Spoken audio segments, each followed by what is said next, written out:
On est à Champagnole, dans la cave de la fromagerie Janin, donc chez toi, Marc. Ça fait 5 générations qu'on est dans le fromage. Votre métier, c'est métier de crémier et affineur. On sélectionne nos fromages chez des bons fromagers et ensuite on affine nos fromages. Ici, on est dans la région de prédilection pour les fromages de vache, Oui, le c'est vrai. comté, le morbier. On est entouré là c'est un petit trésor. Et ce sont des meules de comté qui ont beaucoup de succès. On a la chance en fait d'aller sélectionner nos comtés chez 3 maisons d'affinage qui ont vraiment des grandes caves et qui peuvent affiner les comtés. Et nous, notre travail en tant que crémier, ça va être d'aller sélectionner en fait les comtés qu'on apprécie pour leur texture, pour leur palette aromatique. On va les faire venir ici au magasin une fois que les meules sont à maturité, une fois que les fromages sont mûrs. Et du coup, quand ils arrivent ici, on propose à nos clients à peu près 4 sortes de comtés tout au long de l'année. Mais 4 sortes, ça ne veut pas dire que de l'âge différent, ça veut dire des arômes différents. Et il y a le premier comté qui va être un fromage qui va être plutôt en finesse, qui va être sur un côté un peu lactique. Assez souple comme ça dans la Assez texture souple, aussi. voilà. Après on a le fromage qui va être pour moi emblématique de l'image du comté, ça va être le comté fruité.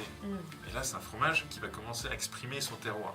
Puis après on arrive dans les fromages un peu plus affinés, plus vieux, avec des terroirs plus puissants.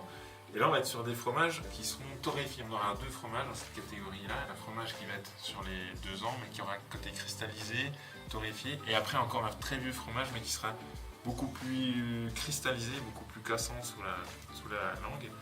Et on a un exemple ici avec le comté qui a 32 mois, qui est un fromage qui vient de la fruitière de l'Aviron. D'accord, c'est beau les strates là. Justement, tu parles de cristalliser. Tu parles de ça, des petits points blancs qu'on trouve sur le comté? C'est ça, c'est la cristallisation des acides aminés qu'on appelle la tyrosine.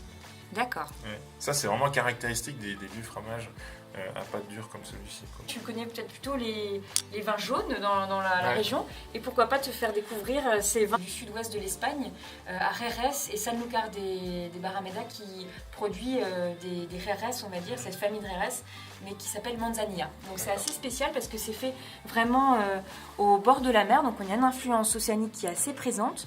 Et ce sont des producteurs qui sélectionnent les plus beaux foudres, et là c'est le numéro 71. Moi j'ai vraiment le coup de cœur pour ça, la Botta des Manzanilla. Donc la Botta c'est le fût de Manzanilla numéro 71 de Equipo Navazos. Pour moi, avec un vin de type oxydatif et en plus de ce type-là, j'ai pensé qu'un vieux fromage pouvait convenir sur la longueur, sur la persistance. Le terroir est important sur le fromage. Là, on est sur une fruitière qui est dans le doux. C'est un fromage qui est très, très fin en texture, très gras mais très fin aussi. Oui. Voilà, on a quelque chose qui est très plaisant à mâcher, avec le côté cristallisé, croustillant.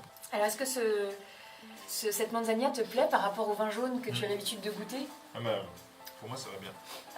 Je sais pas ce que tu en penses, mais... Ouais, j'adore. Tu as vu, c'est un autre style aussi de vin par rapport au vin jaune. Mais je m'attendais à quelque chose de plus puissant, mais on a vraiment une belle finesse. Oui, Manzanilla, c'est une appellation qui est plus en finesse. Jerez, on peut avoir des vins avec un peu plus de puissance. Oui. Ça met bien le fromage en Très avant, bien. je trouve. Ce Ouais. vin laisse bien la place au fromage. Et puis comme on a ce côté un peu gras, la Manzanilla va vraiment rafraîchir le palais. On n'a pas un côté oxydatif trop présent. Donc la finale, je trouve que c'est vraiment le torréfié, le céréal. Le vin renforce cette aromatique de torréfié dans le fromage. Moi, je continuerai avec ce fromage-là, qui est un mélange de chèvre et brebis. Avec des vins comme ceci, en fait, les autres fromages ont plus de mal à Donc soutenir. le Morbier, le Mont d'Or, c'est plus compliqué. C'est plus compliqué. Par expérience, je sais que c'est plutôt des fromages avec une certaine palette aromatique de fromage un peu torréfié. Oui. Donc ça, c'est un fromage qui est mélangé en lait, en chèvre et brebis. Donc le lait de chèvre amène une certaine palette aromatique et le lait de brebis amène aussi beaucoup d'onctuosité, beaucoup de gras dans le fromage. C'est une tome de brebis, D'accord. le producteur de l'Ariège. Sur cet accord, le vin prend un petit peu le dessus sur le fromage. On a, alors que l'autre était vraiment poussait le comté et renforçait ses arômes. Ouais, c'est vrai. Là, on garde vraiment la sensation du vin en finale, ce qui est aussi un accord réussi. On peut continuer par le Stilton.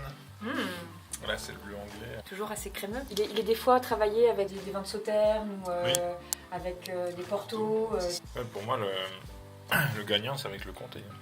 Le gagnant, c'est le comté, c'est le local de l'étape. En tout cas, merci beaucoup parce que vraiment un comté comme ça, il faut se déplacer à Champagnole pour venir le goûter. Je crois que c'est le meilleur comté que j'ai jamais mangé. Ouais, bon, bah, c'est parti. Ah, bah, merci beaucoup.